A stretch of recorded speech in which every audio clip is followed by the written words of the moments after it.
नमस्कार दोस्तों, आज मैं आपको सावन मास की रविवार व्रत की कथा सुनाने जा रही हूँ। प्रेम से बोलिए सूरज भगवान की जय हो। एक नगर में एक गरीब ब्राह्मण रहता था। वह अपने पत्नी के साथ बहुत खुश रहता था। उसकी पत्नी सुंदर थी, सुशील थी, सूर्य भगवान की पूजा अर्चना किया करती थी, एक समय भोजन करती, सूर्य देव जी को अर्घ्य देकर बिना पुरुष का मुख देखे एक रोटी बनाती। उस रोटी को सूर्य भगवान को भोग लगाकर वह रोटी स्वयं खा लेती थी। अपने पति के लिए दूसरी रोटी बनाकर खिलाती थी। कुछ दिनों के बाद उसके घर में एक पुत्री का जन्म हुआ। वह पुत्री धीरे धीरे बड़ी होने लगी। एक दिन ब्राह्मणी सूर्यदेव के भोग के लिए रोटी बनाकर रख दिया। सूर्यदेव को अर्घ्य देकर आई भोग लगाने के लिए। तब तक उसकी पुत्री उस रोटी का कोना तोड़कर खा लिया, पर ब्राह्मणी को पता नहीं चला। वह उस रोटी का भोग सूर्य भगवान को लगा दिया। तब तक आकाशवाणी हुई, हे देवी, यह रोटी तेरी बेटी ने जूठा कर दिया है। तेरी बेटी को मैं श्राप देता हूँ कि बिन ब्याही माँ बनेगी और मेरे श्राप से कभी भी मुक्त नहीं हो पाएगी। तब ब्राह्मणी रोने लगी। वह माफी मांगने लगी, बोली, हे प्रभु, यह तो नादान है, बच्ची है, नासमझ है, अनजान है, मूर्ख है, इसे माफ कर दीजिए। आप तो दया के सागर हैं, दया कीजिए। तब प्रभु ने कहा, मेरा वचन तो खाली नहीं जा सकता, लेकिन मेरी भक्ति करेगी तो इसका दर्द कम हो जाएगा। इसी चिंता के कारण ब्राह्मणी बीमार रहने लगी। तब एक दिन ब्राह्मण ने पूछा, क्या सोचती रहती हो? तब ब्राह्मणी ने कहा, मैं आपको एक बात बताना चाहती हूँ, वह राज है, आप अपने मन में राज ही रखना। तब ब्राह्मण ने कहा, मैं राज ही रखूंगा, बताओ क्या बात है। तब ब्राह्मणी ने सूर्य भगवान के श्राप वाली सारी बात बताई और ब्राह्मणी ने कहा, इसकी छोटे उम्र में ही शादी करा देना, पुत्री को घर के अंदर रखना, किसी भी पुरुष का मुख मत देखने देना, इस कलंक से बचा लेना। तब ब्राह्मण ने कहा, आज से मेरा वचन है, मैं तेरी हर बात को निभाऊंगा। तब ब्राह्मणी ने कहा, एक बात और है, तुम इसे छोटी उम्र में ही सूर्य भगवान का पूजा करना सिखा देना, क्योंकि सूर्यदेव इसके भक्ति से प्रसन्न हो जाएंगे तो श्राप वापस ले लेंगे। तब ब्राह्मण ने यह भी वचन दे दिया। कुछ क्षणों के बाद ब्राह्मणी मर गई। कुछ दिनों के बाद उसकी पुत्री बड़ी होने लगी। तब ब्राह्मण ने उसे सूर्यदेव की पूजा करना सिखा दिया। वह भी अपने माँ की तरह ही सूर्य भगवान की पूजा अर्चना करती। कुछ दिन बीतने पर ब्राह्मण ने सोचा कि मैं अपनी पुत्री के लिए कोई वर ढूंढ कर आता हूँ। अपने पुत्री से बोला कि इस कुटिया से बाहर मत निकलना। इतना कहकर ब्राह्मण वर की तलाश में निकल गया।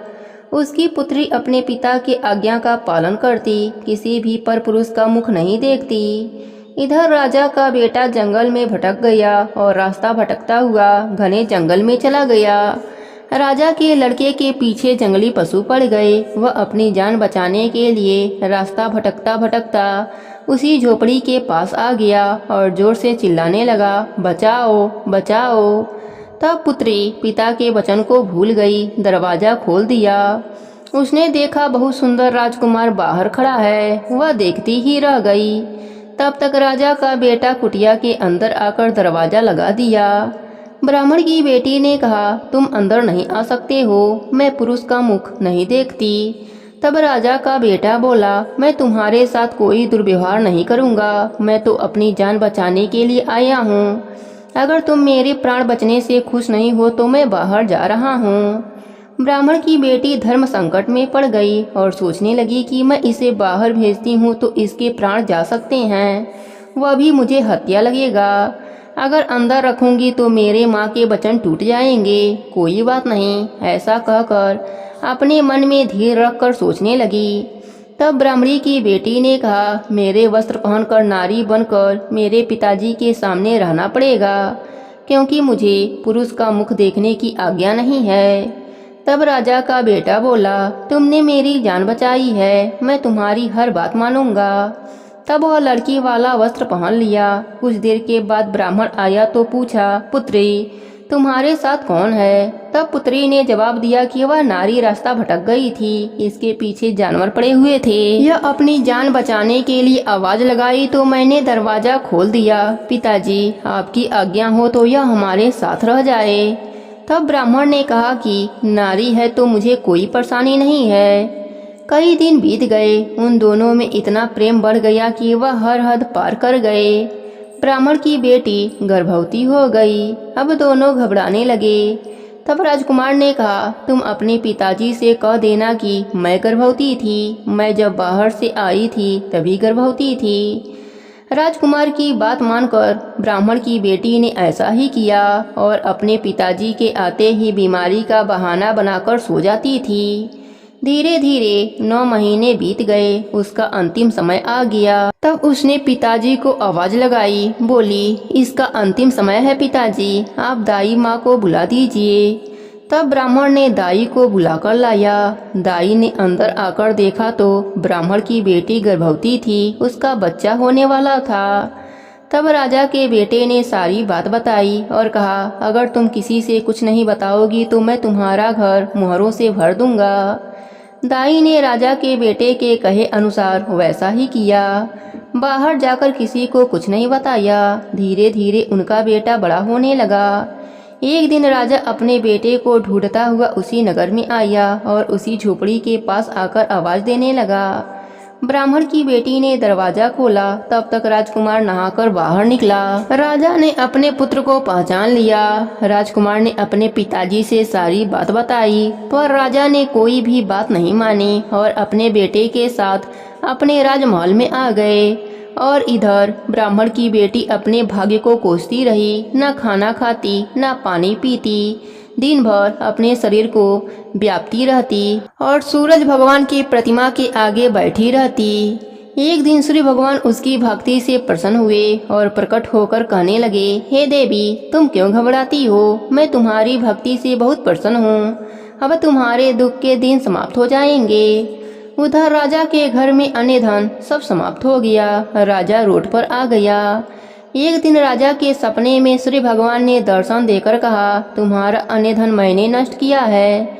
यह सब मेरे क्रोध के कारण हुआ है। तुमने ब्राह्मण की बेटी के साथ अन्याय किया है। राजा ने सूरज भगवान से क्षमा मांगा और सब पहले जैसा होने का उपाय पूछा। तब सूरज भगवान ने बताया कि अगर तुम ब्राह्मणी की बेटी को ब्याह कर लाओगे और उसके बच्चे को उत्तराधिकारी बनाओगे तो तुम्हारा राज्य पहले जैसा हो जाएगा। राजा की आंखें खुली तो वह पश्चाताप करने लगा। अपने पुत्र से बोला, बारात की तैयारी कर लो, चलो ब्राह्मण के घर चलते हैं तुम्हारे पत्नी को लाने। बेटा खुश हो गया। राजा बारात लेकर ब्राह्मण की झोपड़ी के पास आया तो ब्राह्मण घबराने लगा कि राजा मुझे मरवाने आया है। तब राजा ने ब्राह्मण से माफी मांगा और कहा, हे ब्राह्मण देवता, मैं तुम्हारा कसूरवार हूँ। मैंने तुम्हारी बेटी के साथ गलत किया है। अब दोनों की शादी कराने आया हूँ। तब ब्राह्मण खुश हो गया। दोनों की शादी हो गई। श्री भगवान की कृपा से उनका राज्य पहले जैसा हो गया और ब्राह्मण की कन्या सुख भोगने लगी। हे सूरज भगवान, जैसे आपने ब्राह्मण की कन्या को सजा दिया वैसी सजा किसी को मत देना। सब पर अपनी कृपा बनाए रखना। कहानी अधूरी हो तो पूरी करना, पूरी हो तो मान रखना। प्रेम से बोलिए सूरज भगवान की जय हो। सावन मास की जय हो।